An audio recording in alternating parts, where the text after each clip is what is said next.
I'll go. So, we're going to talk about movies. So this is a chatty one. And Jim the dog. This is going to be a chatty one where we talk about films that you like. And we've got my phone over there and Dave's phone over there. So if we're looking in slightly different directions, yes, that's what it is. So out of the two of us, one of us likes high-octane action movies where manly heroes kick doors, kick bad guys, drive fast cars, drive off cliffs, grab the woman.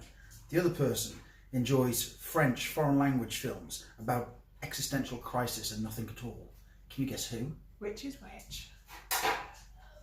Who is it? Well, confess. You're the one with the shameful secret. That's true.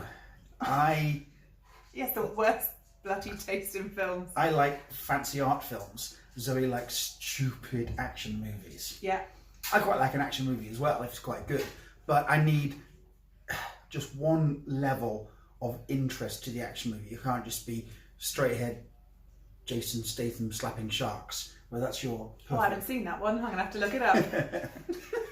Jason Statham, shark puncher. Oh God, I need a bigger boat. Yeah. So Zoe likes stupid action movies. They're not stupid. I like weird stuff that you're not quite sure what's about. Or indeed what's happening. Or what's happening. Or what language it's in. Yeah, and Zoe hates talking about films afterwards.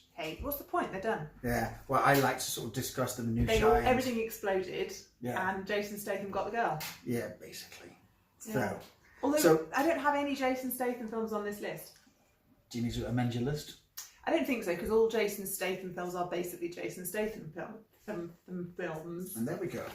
Wise words.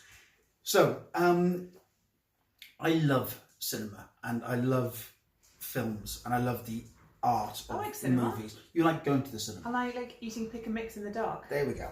Because no one knows how much you've had. And like music and books. Probably books for you, but cinema's actually quite important to me. I like movies, and certain movies have had resonance to me, and have actually sort of shaped my life, genuinely. So that's what we're going to talk about, films that we like and why we like them. I've picked three classic films from back in the day when I was just a young pup. Were they the talkies? Did they actually have talking over the top, or was it just some old biddy in the corner on a piano? It was a cave painting. But in the firelight, the bison looked like they were moving. Oh, amazing. Okay, so because I am older. 104. He's 104. 104. Okay, and right, so, and then I've got two films that are more recent. Okay, one was only a couple of years old, the other one's about 3 or 4 years old. I've got some films that I like. Have you ranked yours in most favourite / meaningful? Only by the director's birthdays.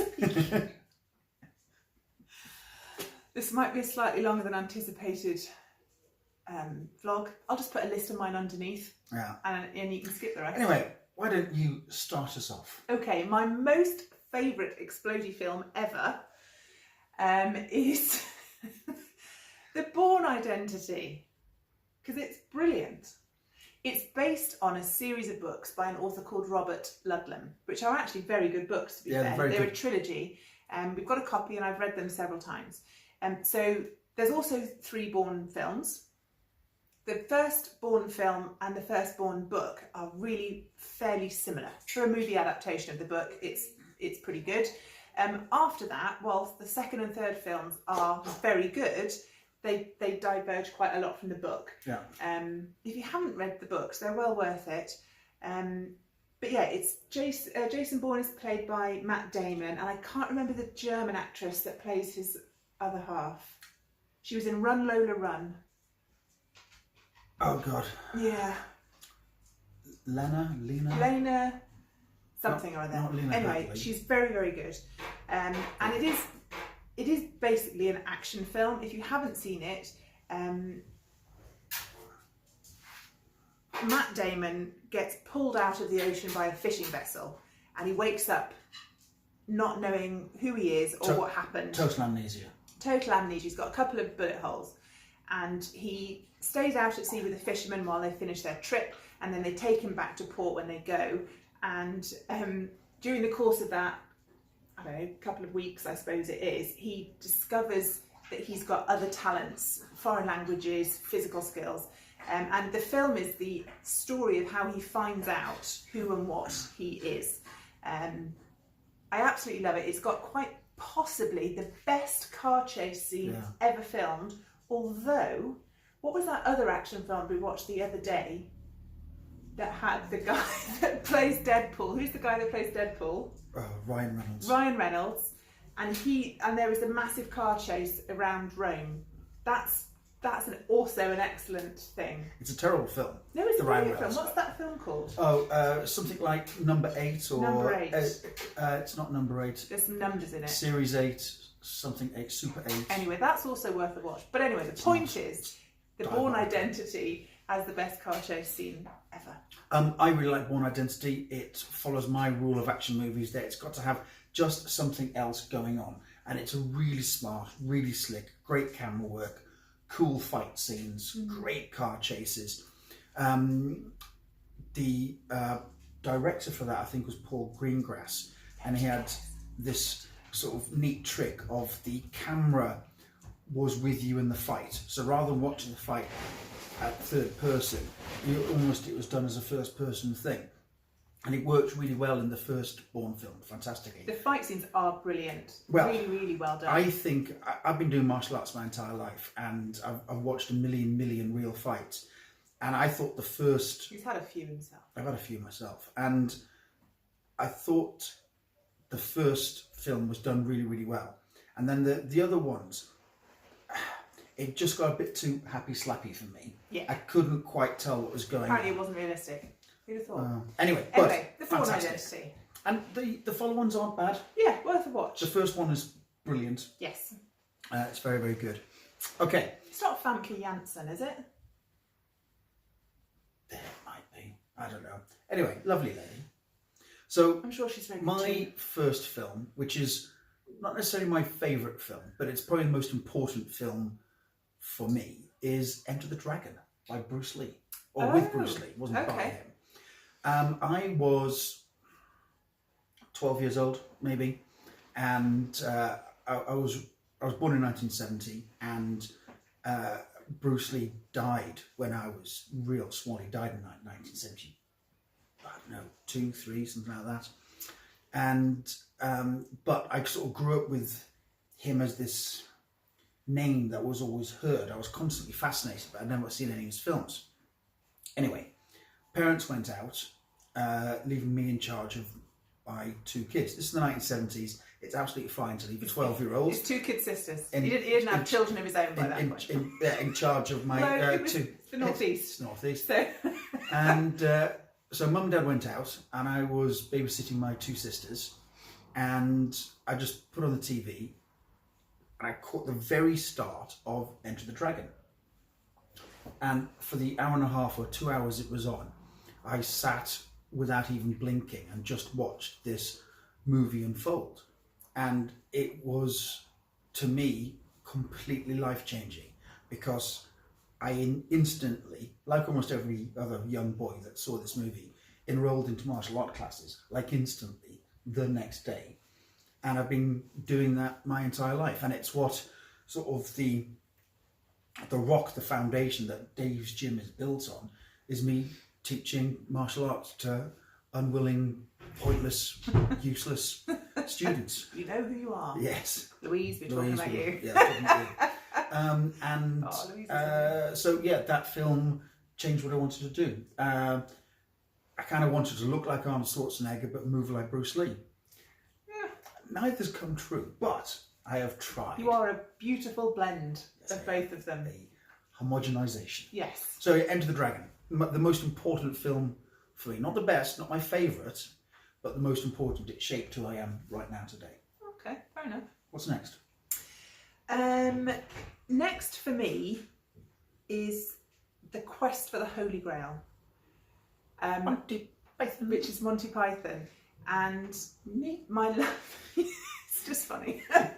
It is just hilarious by itself, and endlessly quotable. Anyone that knows me, and also knows Monty Python. There's a lot of Monty Python that comes out. Interestingly, Jenny has never watched them, so I say a Monty Python thing and wait for the pause, and she's just like, "What?" You need a new best I friend. need to sit down with Jenny and make it. Anyway, so they're just hilariously funny, very British, and it was my parents that introduced me to them, so I've got fond memories of watching them with my family. And one of the greatest pleasures of my motherhood journey is watching these films, Quest for the Holy Grail and The Life of Brian as well, with our children. You know, Conrad's 16, Jocelyn's 14, Max is just about to turn 13. And we've got quite a British filthy sense of humour as a family. And just sharing that with them, and just honestly, we're weak. We're absolutely weak. And so as well as being hilariously funny, it's something that I've shared with my parents, and now I'm sharing with our kids. And so Holy Grail more than Life of Brian? Oh, it was really hard to choose, but I think it just pips them to the post. I think for me too, Holy Grail, although Life of Brian's the better film, it is a whole continuous movie, and Holy Grail is a little bit it's meh. But it's a little bit sketches put together with a thin narrative. Yeah. But oh my god, they're hilarious. English nuggets. It's just brilliant. That rabbit's dynamite. So yeah, Quest for the Holy Grail, Life of Brian. It's cracking. Is next for me. So I'm going to go for Apocalypse Now. Apocalypse Now is a fantastic war film based in the Vietnam War. And ooh, young Michael Douglas? No. I'm awful at name. I'm sure it was Michael Douglas. No. There's a young somebody in it. There Who's is. in it? Martin Sheen. Martin Sheen. Yes. Anyway, it's sort of loosely based on the Joseph Conrad book, Heart of Darkness. He went into the Congo, but he was trying to find a Colonel Kurtz, and it's this journey. As he goes down the river, he goes further and further on a journey into his own madness. And this film is exactly that, but in Vietnam. And Vietnam suits it better because it was just this crazy war anyway. I saw this really young. I was probably 11 or 12 years old when I first saw it. It is graphic at times. It's very adult, but it was my first film experience that is abstract. Like, it's not just a straightforward narrative. What you're seeing on the film, what's being depicted, isn't necessarily what's actually happening. There's a lot of subtext to this film. It's about a lot of different things. The madness of war, a man's descent into insanity, the futility of everything else. But it's so amazingly shot, and there's such great stand-up moments in it. There's some of the dialogue and the cinematography, and also it's long. It's this 3.5 hour epic odyssey that just keeps on going on and on and on. Because when it was filmed, films were often 90 minutes. That's it. And that was it. Apparently, so it was twice as long as most films. The film shoot was troubled. Everybody went mad. Martin Sheen had a heart attack. Dennis Hopper was on drugs the entire time. Marlon Brando showed up late, fat, and refused to learn his lines. The whole area where they filmed it, which I believe was the Philippines, I might be wrong, was smashed by a typhoon, and they had to rebuild the film set and do it again. And so the film crew themselves actually went down this Heart of Darkness journey into madness themselves. And it shows in the film, like it isn't acting, it's almost a documentary. It's got some fantastically shocking scenes in it. There's right towards the very end of it, there's the real, you see a cow killed in front of you, and it's done for real. And I remember as a kid, I mean, 1970s parenting, but at 11 years old watching this, going, oh my God. But I loved the film, and I've watched it, I don't know, 10, 20 times. And I always find something new about it. And for me, it's probably one of the greatest films ever made. I have seen it, but I think once donkey's years ago. Yeah. Brilliant. Not the best war film ever for me. Nothing comes close. There are scenes that might be better. The opening scene in Saving Private Ryan is fantastic, but this is just an entire thing. And also, it's got this amazing soundtrack to it. The soundtrack is heavily influenced by the music of The Doors, and so it's always there in the background, especially the song at the end. It's all sort of playing in there. It just sums up the entire thing. Love it. My favourite film by far. My next film is part of my Christmas traditions. My favourite sort of films are absolutely explodey action films, and I really do not like romantic comedies. They are usually incredibly predictable,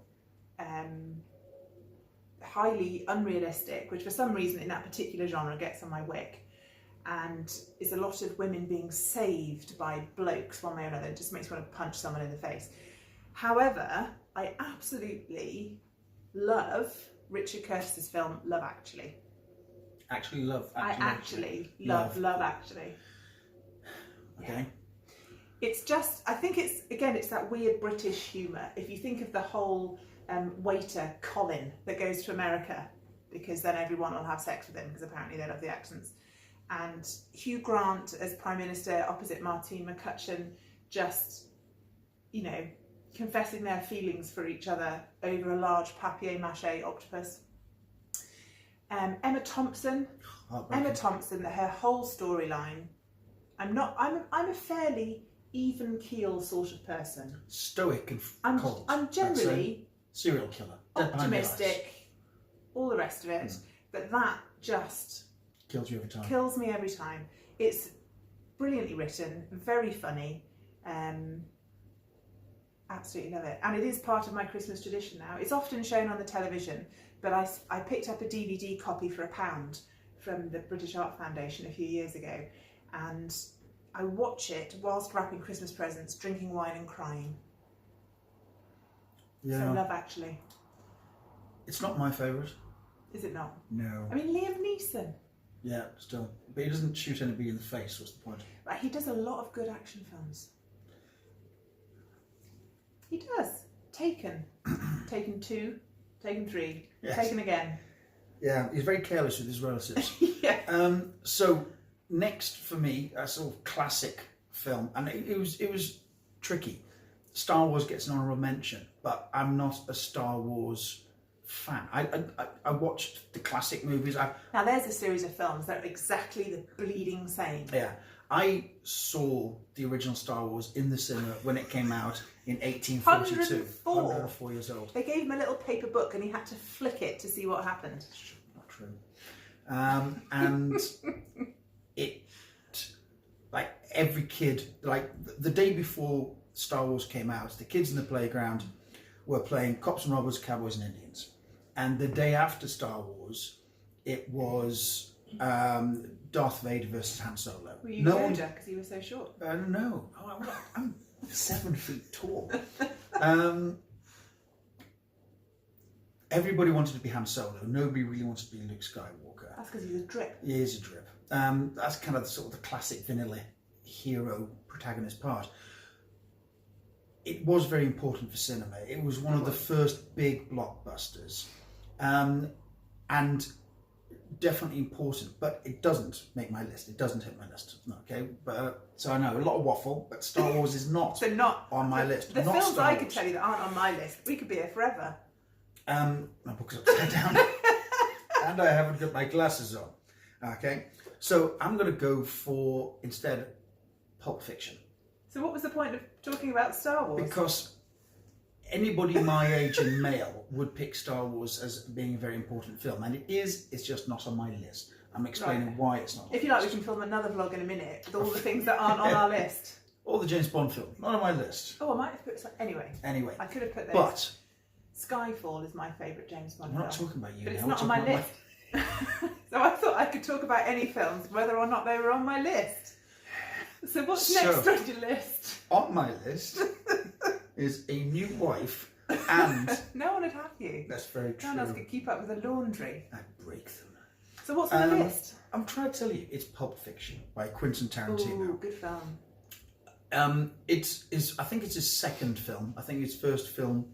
Massive break back in for John Travolta. Yeah, was Reservoir Dogs, that he sort of wrote and directed. I think he wrote a couple of films before that were sort of turned into movies. But Pulp Fiction is the one that solidified him as, no matter what he does next, he is a god in cinema. As a screenwriter, as a director, as a writer of dialogue. I'd never heard anything like it. I'm not great at picking up great stuff the first time around. So often I'll watch a movie or listen to some music that is very, very good. And I'm like, I don't get it. And I need several times to sort of watch it before it sort of sinks in and go, oh no, actually, I'm an idiot. This is a work of genius. That wasn't the case with Pulp Fiction. I thought it was just fantastic from the get-go. Weirdly, it's a little bit like Love Actually. Insofar as it's a bunch of different storylines that are finally pulled together I see. on a thread. Yes, okay. It's almost like a sort of an anthology of little stories. So, But no papier-mâché octopus, or did I miss that? yeah, you missed that. Oh. Okay, it's brilliantly acted. The dialogue is Well, a bit like Monty Python, it's quotable. so quotable. I mean, I can't think of a single one right now, obviously. How dare you? And it's just, I think, a perfect film. I like all his films. There's not a single one of his films I've disliked for like others more than ones more than others. But Pulp Fiction to me is the best film of the 90s for me, definitely. So there we go. That's my I'd need third to check when choice. Jason Bourne was filmed. 2000s, I think. Oh, okay. Yeah, right. Yeah. So that's my third choice, Pulp Fiction by Quentin Tarantino. My fourth and final choice is a bit of a cheat, really, because I'm going to pick the Lord of the Rings and the Hobbit films. That's 9 films. Yeah, it feels like it.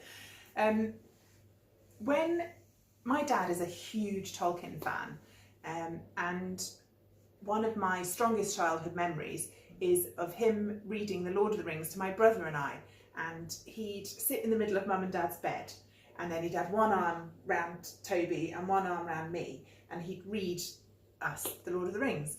And I even remember the book. It was all 3 of the books in one, so it was a huge, thick volume. It was paperback, it was black, with a red and purple scene of Mordor on the front. And yeah, I remember that. My dad worked very long hours when we were little. So, you know, times together were very precious.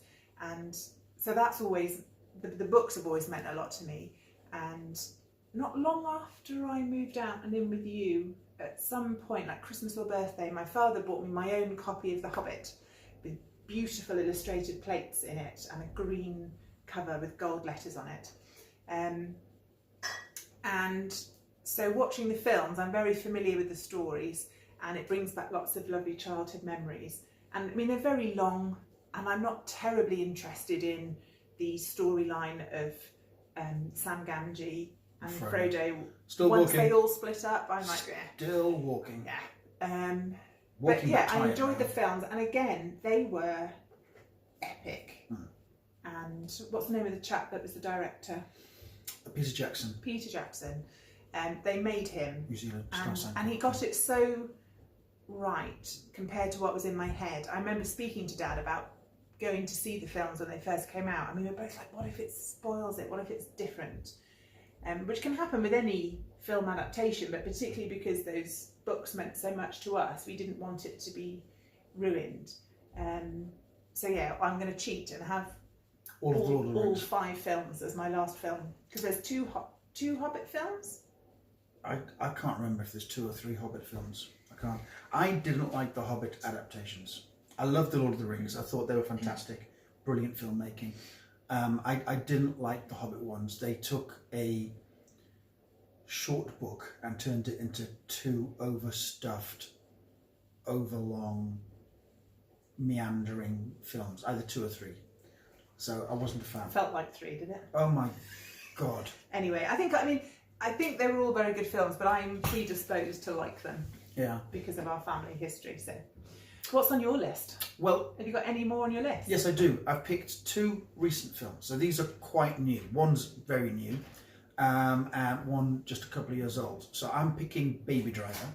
Oh, good film. Amazing soundtrack. Well, there's Quentin Tarantino is one of the masters of marrying cinema. Is he the director? No, of that? shut up. I'm laying foundations for God. the story. People have got to go. So Quentin Tarantino is the master of marrying cinema and soundtrack.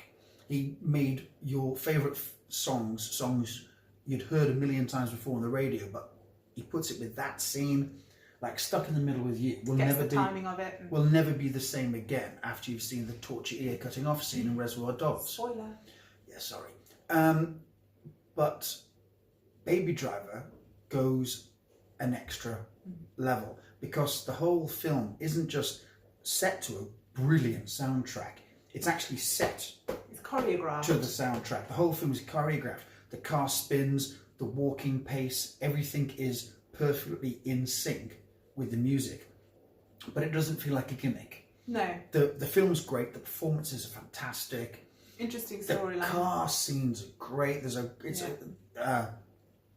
don't want to sort of give any spoilers away for the actual film itself, but it's a brilliant heist movie with a twist, with some great kinetic, feels like real car chases. They don't feel CGI'd.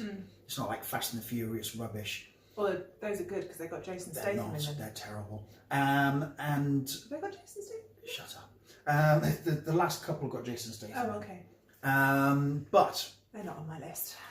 they are. Baby Driver is just a brilliant bit of film. Love it. That's on my list. And the last one is a very recent film. Sorry, just double check. It's called Booksmart. And it's almost a teen romantic comedy, which doesn't sound like my sort of thing at all. It's about 2 high school students in their last year of high school, 2 girls, and they're about to leave school and go to college after the summer.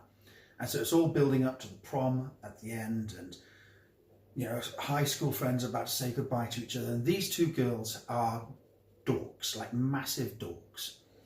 But they've been good their entire school life. Whole of high school, they've been good on purpose. They've wanted to get the grades. They've wanted to be chairman of the debating club. They've wanted to be class prime president or whatever it's called.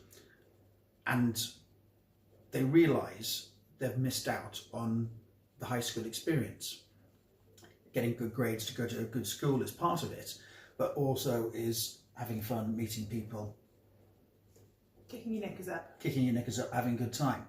And so they decide as a last hurrah on the last couple of days to sort of get into this. What makes this film absolutely brilliant is, again, it's the dialogue and it's the acting of the 2 female leads.